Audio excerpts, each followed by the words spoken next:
Hi viewers, welcome to linguistics info. कुछ short question answers जो हैं वो नेक्स्ट चैप्टर्स के हम देखेंगे। What is the role of throat in production of sound? आवाज़ के पैदा करने में गले का क्या किरदार होता है? तो गला जो है वो रेजोनेंस यानी गूंज जो है उसको पैदा करने में अपना अहम रोल परफॉर्म करता है। What is the role of sides of tongue? ज़बान की जो साइड्स हैं जिनको ब्लेड बोलते हैं उनका क्या किरदार होता है? तो जो साइड्स हैं ज़बान की वो हेल्प करती हैं लैटरल साउंड्स जो हैं उनको प्रोड्यूस करने में। जब आप ला साउंड बोलते हैं तो ज़बान की जो साइडें हैं यानी ब्लेड जो हैं वो नीचे की तरफ हो जाते हैं और जो एयर है वहाँ से एग्ज़िट करती है। इनको हम मार्जिन के नाम से भी जानते हैं।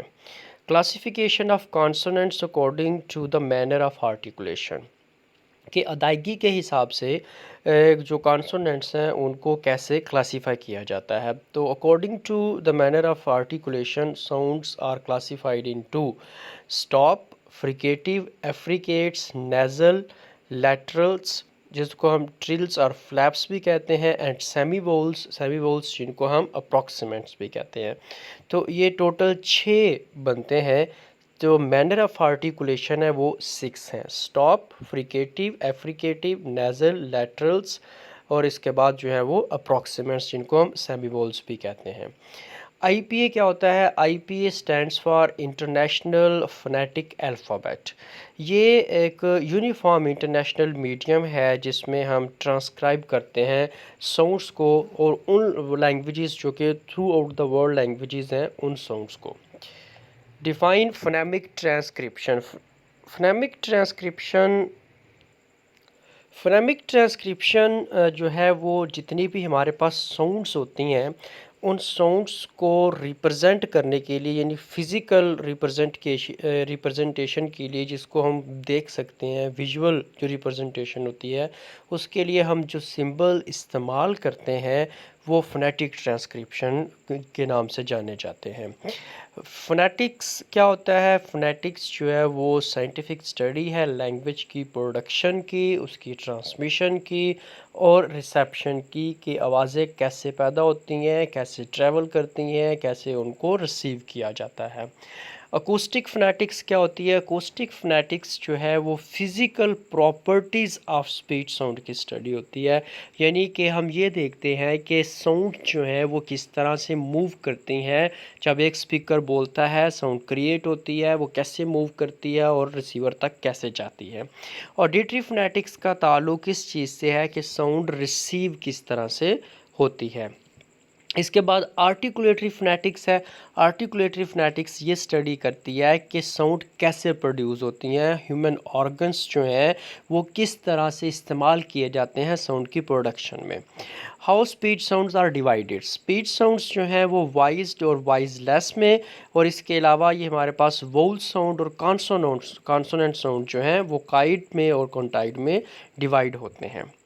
फोनोलॉजी क्या है? फोनोलॉजी सादा सा तो हम ये कहते हैं कि किसी भी एक ख़ास लैंग्वेज जो है उसके साउंड पैटर्न को स्टडी करने का नाम फोनोलॉजी होता है। तो यूल के मुताबिक phonology is essentially the description of the systems and patterns of speech sounds in a language. किसी भी एक ज़बान जो है उसके साउंड पैटर्न का, उसके सिस्टम को डिस्क्राइब करने का जो अमल है वो फोनोलॉजी कहलाता है। Phonology is the study of vocal sounds and sounds change phonemes their variations in a particular language, यानी किसी एक ख़ास ज़बान जो है उसके साउंड सिस्टम को स्टडी करना, उसकी जो आवाज़ें हैं उसमें जो चेंज आता है, उसकी जो वेरिएशन पैदा होती है, उसका जो मुताला है वो फोनोलॉजी कहलाता है।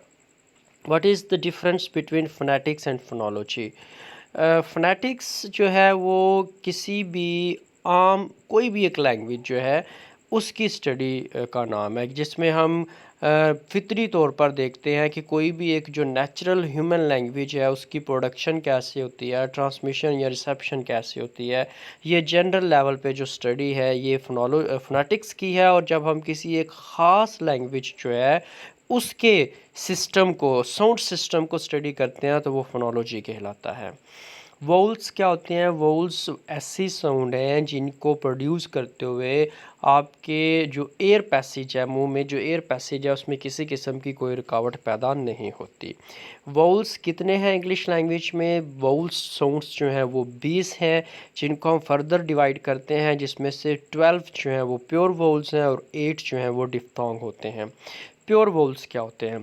प्योर वोल्स जो हैं ऐसी साउंड को कहते हैं जो कि कांस्टेंट रहती है, किसी किस्म का उसमें ग्लाइड पैदा नहीं होता। और डिफ्थोंग ऐसी वोल साउंड को कहते हैं जिसमें ग्लाइड पाया जाता है, उसमें एक मूवमेंट होती है कि एक वोल साउंड से दूसरी जो वोल साउंड है उस तक एक मूवमेंट या ग्लाइड जो है वो पैदा होता है। What are the characteristics used to describe vowels? वोल्स को डिस्क्राइब करने की करैक्टरिस्टिक्स 4 हैं। एक टंग हाइट है कि हमारी ज़बान जो है वो किस बुलंदी तक जाती है। टंग एडवांसमेंट है कि हमारी ज़बान जो है वो आगे की तरफ मूव करती है या पीछे की तरफ मूव करती है। लिप राउंडिंग है कि हमारे होंठ जो हैं वो राउंड करते हैं या नहीं करते। टेंसनेस है कि हमारी ज़बान जो है उसके टिश्यूज़ में खिंचाव पैदा होता है या नहीं होता। कॉन्सोनेंट साउंड क्या होती है? कॉन्सोनेंट साउंड ऐसी साउंड को कहते हैं जिसको प्रोड्यूस करते वक्त आपके ओरल कैविटी जो है उसमें कोई ऑब्स्ट्रक्शन, रिस्ट्रिक्शन जो है वो पैदा हो। मतलब ये कि आपके जो आर्टिकुलेटर्स हैं वो आपस में या तो टच करते हैं या इतने करीब आ जाते हैं कि एयर पैसेज जो है वो नैरो हो जाता है। तो ऐसी साउंड जो है जिसको प्रोड्यूस करते वक्त ओरल कैविटी जो है उसमें कोई रिस्ट्रिक्शन या ऑब्स्ट्रक्शन पैदा हो, वो कॉन्सोनेंट साउंड कहलाती है। कॉन्सोनेंट साउंड्स को कैसे क्लासिफाई किया जाता है? कॉन्सोनेंट साउंड्स जो है वो दो तरह से क्लासिफाई होती हैं, एक मैनर ऑफ आर्टिकुलेशन और दूसरा जो है वो प्लेसेस ऑफ आर्टिकुलेशन की बुनियाद पर।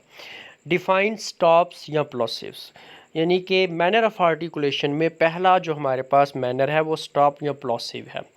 स्टॉप या प्लोसिव साउंड्स जो हैं वो ऐसी साउंड होती हैं जिनको प्रोड्यूस करते वक्त हमारी जो ओरल कैविटी है उसमें मुकम्मल तौर पर क्लोजर क्रिएट होता है, यानी बंदिश पैदा हो जाती है कि दो आर्टिकुलेटर्स जो हैं वो आपस में इस तरह से कनेक्शन इस्टेब्लिश करते हैं कि एक एयर टाइट जो क्लोजर है वो बन जाता है और जो एयर स्ट्रीम है वो वक्ती तौर पर रुक जाती है और उसके बाद जो है वो एक एक्सप्लोजन के साथ आवाज़ पैदा होती है। कॉन्सोनेंट फोनीम्स जो स्टॉप में आते हैं वो 6 हैं, प ब ट ड ख ग। अब इनकी प्लेसिस के लिहाज से भी अगर हम देखें तो प्लेसिस के लिहाज से जो प ब है वो बाइलैबियल है, ट ड जो है वो एल्वियोलर है और ख ग जो है वो वेलर साउंड है। इसके बाद फ्रिकेटिव्स, ये नेक्स्ट हमारे पास जो मैनर ऑफ आर्टिकुलेशन है वो होता है। तो याद रखें फ्रिकेटिव्स ऐसी साउंड्स हैं जिनको प्रोड्यूस करते वक्त आर्टिकुलेटर्स एक दूसरे के करीब आ जाते हैं, टच नहीं करते एक दूसरे के साथ, करीब आ जाते हैं और करीब आने की वजह से जो ओरल पैसेज है वो नैरो हो जाता है और नैरो होने की वजह से जो साउंड है वो एक फ्रिक्शन के साथ पैदा होती है। फ्रिकेटिव्स जो हैं वो हमारे 9 होते हैं।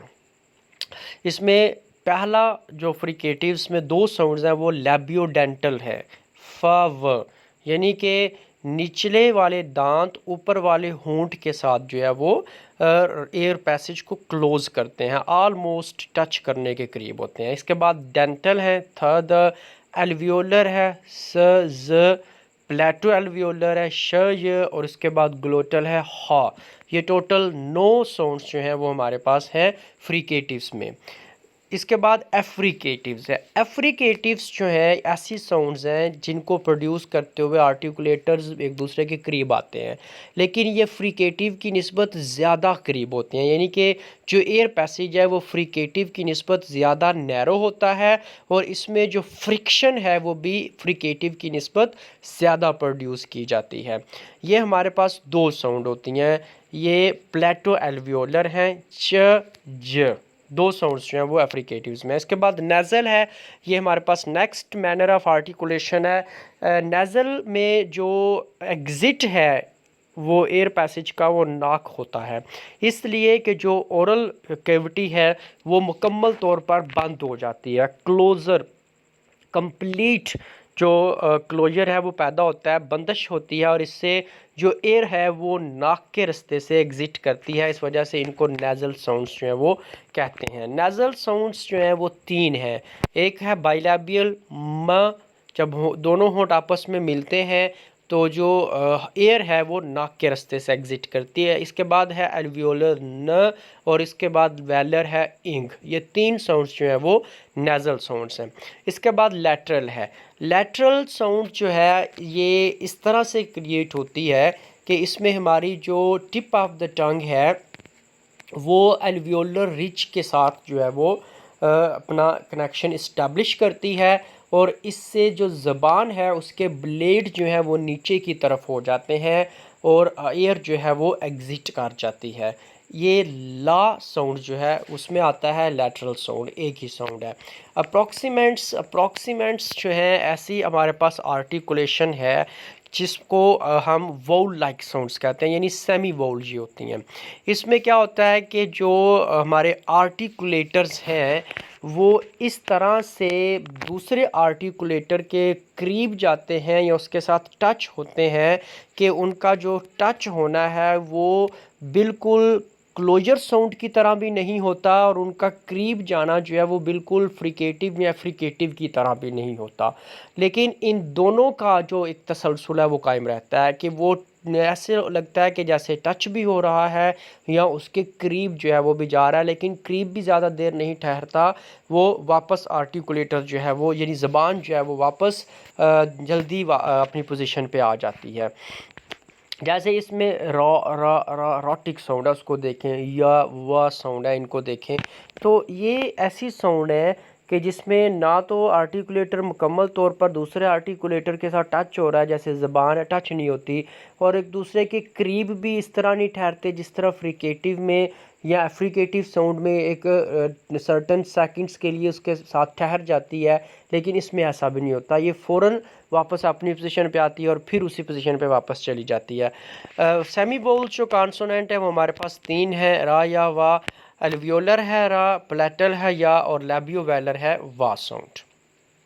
कॉन्सोनेंट क्लस्टर क्या होता है? कॉन्सोनेंट क्लस्टर जो है जब दो कॉन्सोनेंट इकट्ठे आते हैं तो वो कॉन्सोनेंट क्लस्टर जो है उसको तरतीब देते हैं, यानी सीक्वेंस ऑफ टू और मोर कॉन्सोनेंट्स जो है वो कॉन्सोनेंट क्लस्टर होता है। जैसे कि एग्जांपल में वर्ड है कैश या क्रैश, तो इसमें आप देखें कि का रा ये दो साउंड इकट्ठी आई हैं, ये दो साउंड जो हैं ये इकट्ठी हैं तो ये कॉन्सोनेंट क्लस्टर जो है वो बना रही है। लेकिन जब आप बात करते हैं कैश की, उसमें ऐसा कहीं पे भी नहीं है, सिंगल कॉन्सोनेंट है इनिशियल ऑनसेट पोजीशन पे भी और कोडा पोजीशन पे भी। लेकिन जब आप क्रैश की बात करते हैं तो इसमें ऑनसेट पे दो कॉन्सोनेंट है जो मिलके क्लस्टर बना रहे हैं। कॉन्सोनेंट क्लस्टर कितने किस्म के होते हैं? ये 2 सेगमेंटल होते हैं, 3 सेगमेंटल होते हैं और 4 सेगमेंटल होते हैं, यानी कि ये 2, 3 या 4 इकट्ठे वो कॉन्सोनेंट जो है वो आ सकते हैं जो मिलके क्लस्टर को बनाते हैं। कॉन्सोनेंट क्लस्टर जो है वो शुरू में भी आ सकते हैं किसी भी सिलेबल के और लास्ट में भी आ सकते हैं। डायाग्राफ क्या होता है फोनेटिक्स में?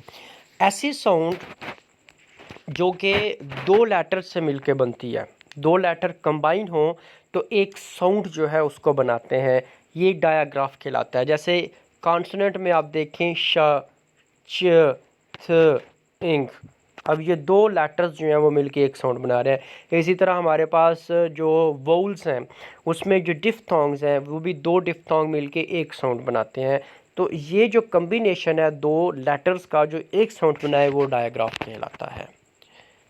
Don't forget to subscribe linguistics info, आपको मज़ीद वीडियो मिलती रहें इस वजह से बेल आइकॉन को भी प्रेस कीजिए।